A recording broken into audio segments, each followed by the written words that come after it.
পটুয়াখালীর বাউফলে শিক্ষার্থী নিহতের ৬ মাস পর আদালতের নির্দেশে বাউফল থানায় মামলা করা হয়েছে।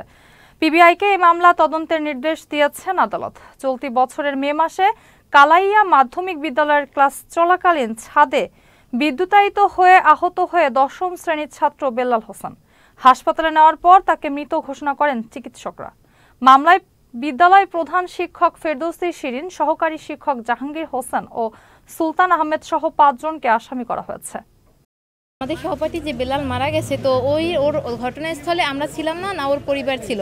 তো ওর পরিবারকে কেন ও থানায় অভিযোগ করতে দেওয়া হয় নাই? বেলালের কোনো ময়না তদন্ত হয় নাই, আবার আপনার কোনো মামলা নেওয়া হয় নাই। এটার কিসের কারণ?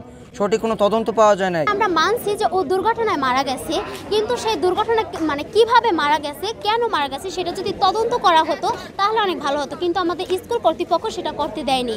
আমরা চাই যে ওর বাবা একটা ন্যায্য বিচার পাক, সুষ্ঠু একটা বিচার পাক। শিরিন ম্যাডাম হার লোকজন দিয়ে এর মধ্যে হে দিছে, এরপর সুলতান স্যারের মধ্যে ওরা বয়দা হয়েছে যে আপনার অসুবিধা হইবে, আপনি এই সমস্ত যদি আপনি কেস কামারের দিকে যান আপনার অনেক ক্ষতি হইবে। এই ব্যাপারে ভিকটিমের বাবা, ওই স্কুলের প্রধান শিক্ষিকা সহ আরো ২ জন শিক্ষক এবং সর্বমোট ৫ জনকে এজাহার নামে আসামি করে মামলাটা দায়ের করেন।